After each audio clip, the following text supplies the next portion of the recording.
السلام علیکم viewers, welcome to my YouTube channel me and my world. آج میں آپ کے لیے قطر پروڈکشنز کے ڈرامہ عمر سیریز کی قسط نمبر 9 کا اردو ترجمے کے ساتھ اوور ویو لے کر آئی ہوں۔ ڈرامے کی طرف بڑھنے سے پہلے آپ سب سے گزارش ہے کہ میرا چینل سبسکرائب کریں، میری ویڈیوز لائک کریں اور زیادہ سے زیادہ اپنے فیملی فرینڈز کے ساتھ شیئر کریں۔ شکریہ۔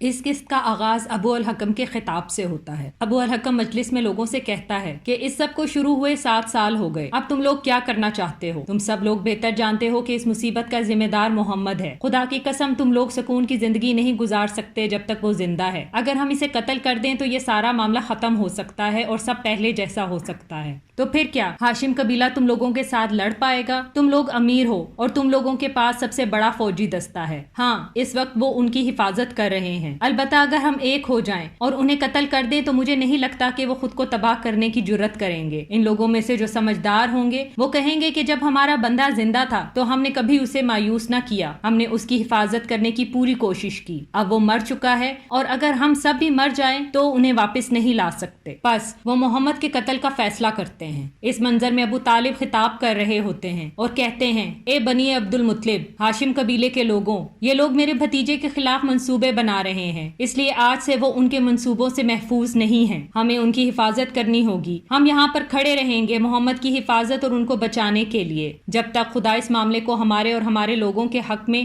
حل نہ کر دے۔ تم میں سے جو لوگ محمد کے دین کو نہیں مانتے وہ خون کے رشتے کی وجہ سے ان کی حفاظت کریں، اور اگر وہ ایسا نہیں کرتے تو وہ اپنی پوری زندگی ذلت میں گزاریں گے۔ تم میں سے جو میرا ساتھ دے گا میں اسے خوش آمدید کہتا ہوں، اور جو میرا ساتھ نہیں دے گا وہ ابھی فیصلہ کر لے، بس مجھے مایوس نہ کرنا۔ عوام ساتھ مل کر کہتی ہے کہ ہم آپ کا ساتھ دیں گے، ہم اپنے شخص کی حفاظت کریں گے۔ پیچھے ہی ابو لہب کھڑا ہوتا ہے اور کہتا ہے، یہ تو بہت اچھا ہے، میں خود کو اور اپنے خاندان کو بھوکا رکھوں گا اور اپنے ہی لوگوں سے محمد کی وجہ سے الگ رہوں گا۔ پھر وہ مجلس میں جاتا ہے اور کہتا ہے کہ میں ان لوگوں میں سے نہیں ہوں، میں ان لوگوں میں نہیں جاؤں گا، میں تم لوگوں کے ساتھ ہوں، میں اللات اور عزا کے ساتھ ہوں۔ ابو الحکم ابو لہب کو کہتا ہے، ہمیں تمہاری وفاداری پر کوئی شک نہیں۔ ابو لہب پھر وہاں سے چلا جاتا ہے۔ ابو الحکم مجلس میں موجود لوگوں سے کہتا ہے کہ ان کے اپنے مقاصد ہیں اور ہمارے اپنے، وہ محمد کو بچانا چاہتے ہیں اور ہم نے انہیں ناکام کرنا ہے، ہمیں لوگوں کو اس کی طرف جانے سے بچانا ہوگا۔ امیہ ابن خلاف پوچھتا ہے، یہ کیسے ہوگا؟ ابو الحکم کہتا ہے، ہمیں عہد نامہ لکھنا ہوگا جو کہ کعبہ کے اندر لٹکا رہے گا۔ ہم ہاشمیوں کے ساتھ نہ ہی بیٹھیں گے، نہ ہی کوئی معاہدہ کریں گے اور نہ ہی ان کے ساتھ شادیاں کریں گے، نہ کوئی چیز خریدیں گے اور نہ کوئی چیز انہیں بیچیں گے، کوئی رزق ان تک نہ پہنچے گا اور نہ ہی کوئی رابطہ ہوگا، ہم ان سے کوئی مہربانی نہ کریں گے، نہ بات کریں گے اور نہ ہی ان کے گھروں میں جائیں گے جب تک کہ وہ محمد کو ہمارے حوالے نہ کر دیں۔ اس منظر میں ابو طالب اپنے بھائیوں کو کہتے ہیں کہ محمد کو کسی اور جگہ منتقل کر دو جب یہ لوگ اپنے اپنے بستروں پر سونے چلے جائیں۔ ان کا بھائی کہتا ہے کہ ہم ایسا ہی کریں گے۔ ابو طالب، اور موجودہ سارا کھانا بھی اکٹھا کر لو اور ہر کسی کو اس کی ضرورت کے مطابق دے دو، جو لوگ کمزور یا چھوٹے ہیں ان کو زیادہ اہمیت دینا، ہم نہیں جانتے کہ یہ کب تک چلے گا۔ قریش داخلی راستے پر مضبوطی سے کھڑے ہیں۔ ان کا بھائی کہتا ہے کہ قریش نے یہ ہمارے ساتھ کیا کر دیا ہے؟ رسول خدا نے اپنے رشتہ داروں سے اچھا برتاؤ کرنے کی تلقین کی ہے اور انہوں نے رشتہ ہی توڑ دیا۔ اگر انہوں نے ہمیں لڑائی کرنے سے روکا نہ ہوتا تو میں ان سے لڑتا، لیکن ہمیں صبر کرنا ہوگا جب تک خدا ہمارے لیے آسانیاں نہ کر دے۔ اس منظر میں حضرت عمر اپنے بیٹے کے ساتھ شعیب ابی طالب میں محصور لوگوں کے لیے کھانا لے کر جاتے ہیں۔ حضرت عمر اپنے بیٹے سے کہتے ہیں کہ عبداللہ خاموشی سے چلو کہ لوگوں کی نظروں میں نہ آ جائیں۔ اتنے میں کچھ لوگ وہاں آ جاتے ہیں اور کہتے ہیں کہ ہم تمہیں یہاں سے نہیں جانے دیں گے جب تک ہم تمہارا مقصد نہ جان لیں۔ تم کہاں جا رہے ہو عمر؟ عمر کہتے ہیں کہ تم کون ہوتے ہو مجھ سے سوال پوچھنے والے؟ اگر تم نہیں ہٹو گے تو میں تمہیں اور تمہارے ساتھیوں کو مار دوں گا، میرے راستے سے ہٹ جاؤ۔ آدمی کہتا ہے کہ ہم تمہیں نہیں جانے دیں گے۔ ایک شخص گدھے پر لدا سامان اتارنے لگتا ہے تو عمر اس کو لاٹھی سے مارتے ہیں اور کہتے ہیں، کیا تم اپنی موت کو دعوت دے رہے ہو؟ میں تم لوگوں سے لڑنا نہیں چاہتا جیسا کہ رسول خدا نے حکم دیا ہے، لیکن میں خود کو اور اپنے بیٹے کو محفوظ رکھوں گا۔ اگر تم مجھے مجبور کرتے ہو تو آؤ اور مجھ سے لڑو۔ یہ سن کر سب لوگ چلے جاتے ہیں۔ عمر کا بیٹا ان سے سے پوچھتا ہے کہ آپ کو ان سے ڈر نہیں لگتا؟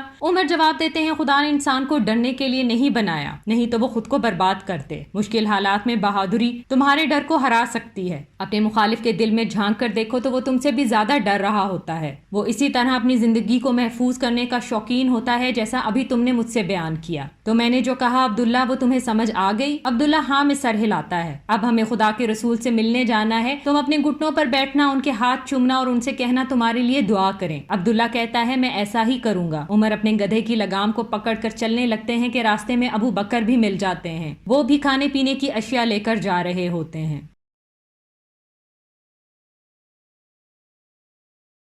اس منظر میں حضرت ابو طالب علی کو کہتے ہیں جاؤ محمد جہاں بھی ہیں ان کا ساتھ دو۔ علی پوچھتے ہیں تو آپ کا کیا؟ ابو طالب جواب دیتے ہیں کہ ہم یہ ساری مشکلات ان کی خاطر سہ رہے ہیں، ہمیں ان تک کسی تکلیف کو پہنچنے نہیں دینا۔ تمہارا باپ زندگی کے آخری وقت تک پہنچ گیا ہے، مجھے موت کی فکر نہیں، لیکن مجھے اس بات کا ڈر ہے کہ میری موت کے بعد قریش محمد کو تکلیف پہنچائے گا جو وہ ابھی نہیں کر سکتا۔ تم علی ابھی جوان ہو تو محمد کو اپنی جان سے بھی زیادہ محفوظ رکھنا۔ علی جواباً کہتے ہیں میری جان بھی ان پر قربان ہو، میں ان کو بچانے اور ان کی حفاظت کرنے میں کوئی کسر نہ چھوڑوں گا۔ یہ کہہ کر علی چلے جاتے ہیں۔ اس منظر میں قریش کا ایک سردار لوگوں کو اپنی طرف مخاطب کرتے ہوئے کہتا ہے کہ ہم لوگ اپنے کھانے سے اچھے سے لطف اندوز ہو رہے ہیں، لیکن ہاشمی بھوکے ہیں، کوئی بھی ان سے نہ کچھ خرید رہا ہے اور نہ ہی بیچ رہا ہے۔ خدا کی قسم میں تب تک آرام سے نہ بیٹھوں گا جب تک میں اس معاہدے کے ٹکڑے ٹکڑے نہ کر دوں۔ ابو الحکم غصے میں کہتا ہے جھوٹے خدا کی قسم میں تجھے پھاڑنے نہیں دوں گا۔ سردار کہتا ہے جھوٹے تم ہو، تم نے جو لکھا ہم نے اسے نہیں مانا۔ تیسرا سردار کہتا ہے ہم اس کو نہیں مانتے جو تم نے لکھا ہے اور محمد کی قدر کرتے ہیں۔ پہلا سردار کہتا ہے میں تم سے پوچھتا ہوں تم نے کیا حاصل کیا؟ صرف یہ کہ باقی عرب نے تمہارا اعتبار کرنا چھوڑ دیا ہے۔ وہ کہتے ہیں کہ قریش کے ساتھ کیا مسئلہ ہے، وہ اپنے ہی لوگوں کے ساتھ اتنا ہی برا برتاؤ کر رہا ہے، یہ عرب کے اصولوں کے برعکس ہے۔ وہ یہ بھی کہتے ہیں کہ محمد اور اس کے صحابہ یہ ساری تکلیفیں کیوں برداشت کر رہے ہیں، یہ صرف اسی حق کی وجہ سے ہے جس پر وہ عمل پیرا ہیں اور ان اعلیٰ اقدار کی وجہ سے جو محمد نے ان کو سکھائی ہیں۔ تمہارے اقدامات کا یہ نتیجہ نکلا کہ محمد اور اس کے صحابہ کی آواز بلند ہوئی اور تمہاری کمزور، یہاں تک کہ بہت سے عرب اس کے دین پر ایمان لے آئے، اور اگر وہ انہیں حکم دے تم سے لڑنے کا تو وہ تم سے لڑیں گے۔ یہ سارے اقدامات غلط ہیں، اس لیے ہمیں جانے دو تاکہ ہم اس معاہدے کے ٹکڑے ٹکڑے کر دیں۔ ابو الحکم کہتا ہے یہ رات کے اندھیرے میں بننے والا منصوبہ ہے۔ پہلا سردار جواب دیتا ہے کہ تمہیں جو کہنا ہے وہ کہو، میں اسے پھاڑنے سب سے پہلے جاؤں گا۔ یہ کہہ کر وہ شخص چلا جاتا ہے اور کعبے کے اندر جاتا ہے تو دیکھتا ہے کہ معاہدہ دیمک کھا چکی ہے اور صرف اللہ کا نام باقی رہ گیا ہے۔ وہ اس معاہدے کو اتار کر باہر لاتا ہے اور سب کو دکھاتا ہے اور کہتا ہے کہ ہم نے اس معاہدے میں حصہ نہیں لیا، ہم اس سے کسی کو مطمئن نہیں کر سکتے۔ حضرت عمر اور ابو طالب یہ سارا معاملہ دیکھ رہے ہوتے ہیں۔ حضرت عمر بھاگتے ہوئے حضرت حمزہ کے پاس آتے ہیں اور کہتے ہیں کہ محمد کہاں ہے، مجھے ان کے پاس لے چلو۔ جس پر وہ دریافت کرتے ہیں کہ تم کیا خبر لائے ہو عمر؟ عمر جواب دیتے ہیں کہ اچھی خبر لایا ہوں، خدا نے کچھ لوگوں کو ہمت دی ہے کہ وہ اس معاہدے کو ختم کریں۔ جس پر حضرت عباس دریافت کرتے ہیں کیا سچ کہہ رہے ہو، تم نے دیکھا ہے؟ عمر جواباً کہتے ہیں ہاں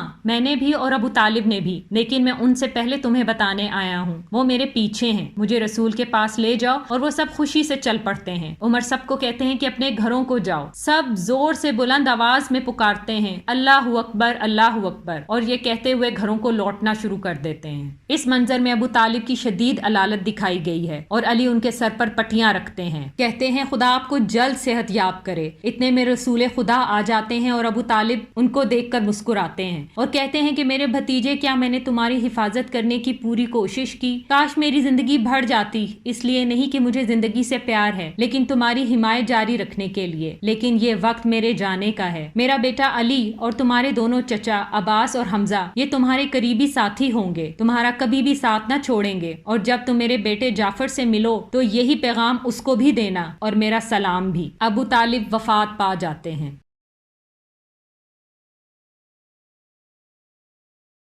کچھ لوگوں کا وفد حج کی نیت سے آتا ہے اور آپس میں بات کرتا ہے کہ ہم جلد ہی ان سے ملیں گے، ہمارے معاہدے کے مطابق ان کی موجودگی میں ہم مختلف نہیں ہیں، اگر تم میں سے کوئی اس دین کو لے کر ہچکچا رہا ہے تو وہ ابھی سے واپس جا سکتا ہے، دوسری صورت میں ہم سب ان سے ملیں گے۔ دوسرا شخص کہتا ہے خدا کی قسم ہم سب یثرب سے اس عقیدے کے لیے آئے ہیں، ہم میں سے کوئی بھی حق سے پیچھے نہ ہٹے گا، ہمیں ان کے پاس لے چلو۔ وہ سب لوگ محمد کے پاس جاتے ہیں اور کہتے ہیں کہ ہاں خدا کے رسول، ہم آپ سے عہد کرتے ہیں کہ ہم خدا کے کے سوا کسی کی عبادت نہ کریں گے، نہ چوری کریں گے، نہ زنا کریں گے، نہ بچوں کو قتل کریں گے، نہ جھوٹ بولیں گے اور نہ ہی خدا کی نافرمانی کریں گے۔ البتہ آپ اپنے صحابہ میں سے کسی کو ہمارے ساتھ بھیج دیں کہ وہ ہمارے لوگوں کو دین کے بارے میں سکھائے، تاکہ اگلے سال ہم اور لوگوں کو بھی لے کر آئیں تاکہ وہ اسلام قبول کر سکیں۔ اس منظر میں مدینے میں موجود لوگوں کو تبلیغ دی جا رہی ہوتی ہے کہ اللہ تعالیٰ کو ایک ماننے کے بغیر انسان کا ایمان مکمل نہیں ہوتا، اور اگر تم مسلمان ہونا چاہتے ہو تو ہمیں سب سے پہلے یہ شہادت دینی ہوگی کہ خدا کے سوا کوئی عبادت کے لائق نہیں اور محمد اس کے رسول ہیں۔ اس کا مطلب ہے کہ تمام بتوں اور کفر سے انکار ہے۔ ہمارے لوگ تمام جاہل حرکتوں سے گریز کریں گے۔ ہمیں حکم دیا ہے کہ ہم نماز ادا کریں، زکوٰۃ دیں اور دوسروں کے ساتھ اچھا برتاؤ کریں۔ ہمیں حکم ہے کہ تمام لوگوں کے حقوق پورا کریں، لوگوں کے درمیان انصاف کریں، تقوی اختیار کریں، تبھی ہم اپنی منزل حاصل کر سکتے ہیں۔ اسلام ہمیں اپنے رشتہ داروں کے ساتھ اچھا سلوک کرنے کو بھی کہتا ہے اور دوسری طرف اپنے لوگوں پر اندھا اعتماد کرنے سے بھی منع فرماتا ہے۔ اپنے بھائیوں کے لیے وہی چیز پسند کرو جو تم اپنے لیے کرتے ہو۔ خدا کی اطاعت میں ہم سب متحد ہیں، اسی لیے ہم ایک مضبوط ڈھانچے کی طرح ہیں، جس طرح ایک حصہ دوسرے حصے کو سہارا دیتا ہے۔ اسی تبلیغ کے ساتھ اس قسط کا اختتام ہوتا ہے۔ آخر میں آپ سب سے گزارش ہے کہ میرا چینل سبسکرائب کریں، میری ویڈیوز لائک کریں اور زیادہ سے زیادہ اپنے فیملی فرینڈز کے ساتھ شیئر کریں۔ اگلی قسط تک کے لیے اپنا خیال رکھیں۔ شکریہ۔